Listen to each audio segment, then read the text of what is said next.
Hello everyone. इस video में हम लोग आर्टिकल 17 के बारे में पढ़ेंगे। अनुच्छेद 17 जो है वो मौलिक अधिकार का हिस्सा है, जिसको हमारे संविधान के भाग 3 में इसके बारे में एक्सप्लेन किया गया है। आर्टिकल 17 में अस्पृश्यता को लेकर के अस्पृश्यता को खत्म करने को लेकर के बात कही गई है। अबॉलिशन ऑफ अनटचेबिलिटी से रिलेटेड ये हमारा अनुच्छेद है। आपको याद होगा, इतिहास में आप लोगों ने पढ़ा होगा वर्णा सिस्टम। वर्णा सिस्टम जो बेसिकली हिंदू धर्म में बेसिकली एक सोशल क्लास कैटेगरी में इसको विभाजित किया गया था सामाजिक स्तर पर। पहले के टाइम पे क्या हुआ करता था, एक परिवार में चारों तरह के लोग रहते थे। वर्णा सिस्टम आप लोगों ने पढ़ा होगा। वर्णा सिस्टम में चार काम के बेसिस पर चार तरह के लोगों को विभाजित किया गया है, चार कैटेगरी में। एक है ब्राह्मण, एक है क्षत्रिय, एक वैश्य और एक शूद्र। तो ये बेसिकली पहले एक ही साथ सभी लोग रहा करते थे। बाद में क्या हुआ, काम के आधार पर, यानी घर में जो जिस तरह का काम करता है उसके अकॉर्डिंग फिर इसको डिवाइड कर दिया गया था। यानी जो ब्राह्मण है वो एक साथ रहेंगे, जो क्षत्रिय है वो अलग रहेंगे, और जो वैश्य है वो अलग रहेंगे, और क्षुद्र जो है वो अलग रहेंगे। तो काम के आधार पर फिर बाद में सोसाइटी को उस हिसाब से डिवाइड कर दिया गया था, जिसमें बेसिकली जो क्षुद्र थे वो लेबर कैटेगरी के जो लोग होते हैं वो इसके अंदर में आते हैं। जो सर्वेंट्स कैटेगरी के लोग हैं वो इसमें आते हैं। जो सर्विस जनरली करते हैं वो इस कैटेगरी में आते हैं। सर्विस प्रोवाइड जो करते हैं वो इस कैटेगरी में आते हैं। तो काम के आधार पर बाद में वर्णा सिस्टम में इनको विभाजित कर दिया गया था समाज में, सोसाइटी में, चार कैटेगरी में, जिसमें क्षुद्र कैटेगरी के जो लोग होते हैं वो निम्न कैटेगरी, लोअर कैटेगरी के लोगों को उसमें रखा गया था, जो बेसिकली सर्विस प्रोवाइड करते हैं, काम करते हैं। लेबर कैटेगरी के जो लोग होते हैं, जो आर्ट्स कैटेगरी के लोग होते हैं। तो ये आप लोगों ने वर्णा सिस्टम में पढ़ा था। बाद में इन लोगों को मतलब एक तरह से क्या हुआ था कि इनको सबसे अलग रखा जाता था, सबको इनको निम्न माना जाता था। इनको बाद में अगर बात करें तो जब अंग्रेजों का शासन आया था तो उस समय जैसे किस तरह से कोई भी प्रॉपर्टीज आज के डेट में आप खरीदते हैं, बेचते हैं, ठीक उसी टाइम पे अंग्रेजों के टाइम पे भी प्राचीन इतिहास में भी जो लोगों का यहाँ पे सौदा हुआ करता था दूसरे देशों के द्वारा, लोगों को खरीद बिक्री की जाती थी एक प्रोडक्ट्स की तरह। यहाँ पे इंसानों को, जो क्षुद्र कैटेगरी के जो लोग थे उनको बेसिकली यूज़ किया जाता था। तो एक तरह का आप देख सकते हैं, तो जो बहुत ज़्यादा अस्पृश्यता देखने को मिलता था।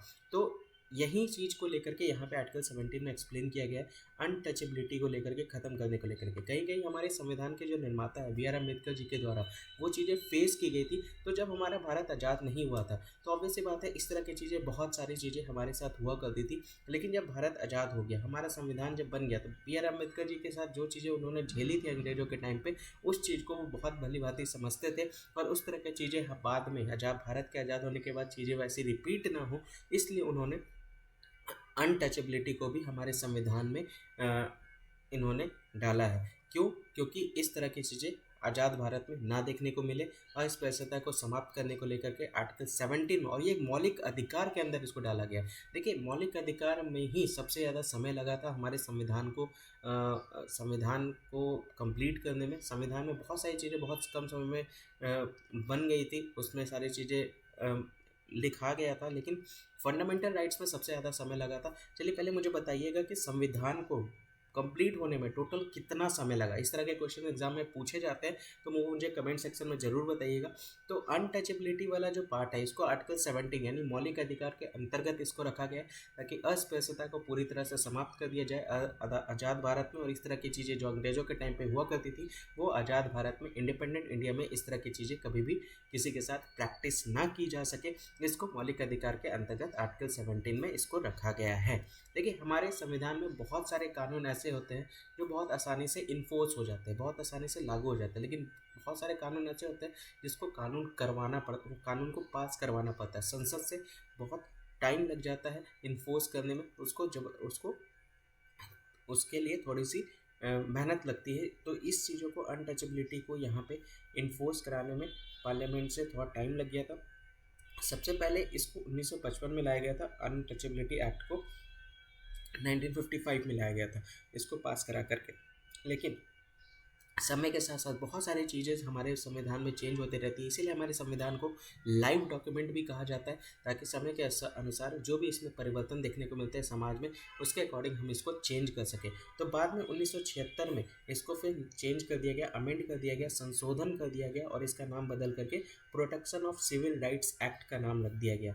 ठीक है, सिविल राइट्स एक तरह से यहाँ पे आप देख सकते हैं नागरिक का अधिकार, के अधिनियम के तहत इसका नाम चेंज करके रख दिया गया। और एक तरह से यहाँ पे साफ साफ कहा गया है कि जो भी इस तरह की चीज़ों में प्रैक्टिस करेगा, जो भी पाया जाएगा, उसको दंडात्मक यहाँ पे प्रावधान दिया जाएगा, उसको दंड से मतलब पनिश किया जाएगा। ये बात यहाँ पे इस अधिनियम के तहत कही जाती है, इस एक्ट के तहत कही जाती है। ठीक है। तो अनटचेबिलिटी की अगर हम लोग बात करें तो ये वर्ड हमारे संविधान में कहीं पे भी डिफाइन नहीं किया गया है, कहीं पे भी परिभाषित नहीं किया गया है, कहीं पे भी आपको ये टर्म नहीं देखने को मिलेगा, क्योंकि आप इसको किस कैटेगरी में डिफाइन करेंगे यहाँ अभी तक कोई भी क्लैरिटी नहीं है। जैसे ऐसे चीज़ें आएंगी, केसेस आएंगे, उसके अकॉर्डिंग फिर इसको डिफाइन किया जाएगा। तो थोड़ा सा क्लैरिटी मैसूर हाई कोर्ट के द्वारा यहाँ पे दिया गया है कि जैसे जो सामाजिक स्तर पर जातियों के बेसिस पे या बर्थ के बेसिस पे या कास्ट के बेसिस पे अगर किसी के साथ अस्पृश्यता की जा रही है तो वो सारी चीज़ें आपकी आर्टिकल 17 के अंतर्गत आएगी। वो सारी चीज़ें यहाँ पे आर्टिकल 17 वहाँ पे लागू किया जाएगा। लेकिन अगर कोई धर्म के बेसिस पे या फिर कोई समाज में किसी को बॉयकॉट किया जा रहा है, बहिष्कार किया जा रहा है, तो वो सारे सब्जेक्ट जो है, वो सारे विषय आपके आर्टिकल 17 के अंदर में नहीं आएंगे। क्यों? क्योंकि अगर किसी के द्वारा कोई ऐसी चीज़ की गई हो जो कि समाज के अधीन एक्सेप्टेबल नहीं हो, तो वो चीज़ें एक तरह से, वो चीज़ें आपकी कुछ भी चीज़ें हो सकती हैं, तो उस तरह से लोगों को सामाजिक से बहिष्कार किया जा सकता है, लेकिन वो आपका आर्टिकल 17 के अंतर्गत नहीं आएगा।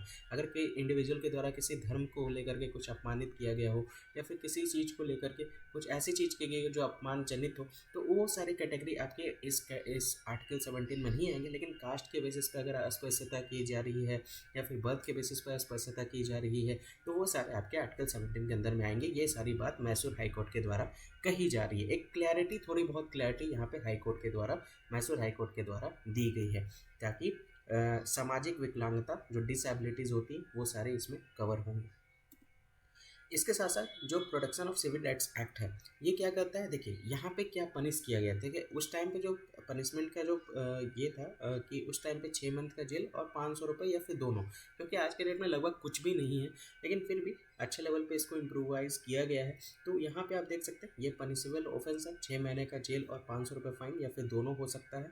अब इसमें देखिए कोई भी पर्सन, जैसे कोई एक पार्टी से रिलेटेड है, कोई एक पार्टी से रिलेटेड कोई पर्सन है जो बेसिकली जिसमें ये तरह के केसेस लागू हुए, आर्टिकल 17 अस्पृश्यता को लेकर के उनके द्वारा कोई काम किया गया है, तो उनको बेसिकली डिस्क्वालीफाई कर दिया जाता है तब तक जब तक कि इलेक्शंस के टाइम पे, जब तक पार्लियामेंट के स्टेट लेजिस्लेचर का इलेक्शन हो रहा है, तो तब तक उनको, अगर कोई पर्सन है जो बेसिकली सांसद है या विधायक है, अगर वो इसमें दंडित पाया जाता है तो उनको यहाँ पे अयोग्य कर दिया जाता है, डिस्क्वालीफाइड कर दिया जाता है मेंबर के रूप में, तब तक जब तक कि इलेक्शन ख़त्म नहीं हो जाता।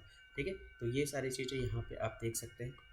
इसके साथ साथ बहुत सारे आपके अपराध जो है उसके अंतर्गत आते हैं। जैसे देखिए अगर कोई पर्सन है, किसी पर्सन को आज के डेट में अगर किसी मंदिर हो गया, मस्जिद हो गया, फिर चर्च हो गया या गुरुद्वारा हो गया, किसी को भी अगर किसी वर्शिप प्लेस पर अगर घुसने से, प्रवेश करने से मना कर दिया जाए, तो एक तरह से वो भी आपके इस कैटेगरी में आएंगे। देखिए जो इस कैटेगरी में कौन कौन से आर्टिकल 17 कहाँ कहाँ पे लागू होगा उसका थोड़ा सा क्लैरिटी मैं आपको यहाँ पे दे देता हूँ, तो थोड़ा सा इसको समझिएगा। अगर किसी पर्सन को किसी पब्लिक प्लेस पे घुसने से मना कर दिया जाए, पब्लिक वर्शिप प्लेस पे, धार्मिक प्लेस पे, सार्वजनिक पूजा के किसी भी स्थान में उसको प्रवेश करने से मना कर दिया जाए, तो ये कहीं ना कहीं ये आपको रोकता है ये आर्टिकल। ठीक है, यहाँ पे एक और बोला जाता है किसी की धार्मिक, किसी की दार्शनिक, किसी पारंपरिक आधारों पर उनको अस्पृश्यता को उचित ठहराना भी यहाँ पे अनटचेबिलिटी के अंदर में आता है। अगर किसी को मना कर रहे हैं, अगर किसी को, देखिए अपराध कैसे घोषित किया जाता है, अगर किसी को शॉप में घुसने से मना कर रहे हैं, होटल घुसने से मना कर रहे हैं या पब्लिक एंटरटेनमेंट में घुसने से मना कर रहे हैं, तो वो भी आपके इसमें लागू होंगे, वो भी एक अपराध के कैटेगरी में लागू होगा।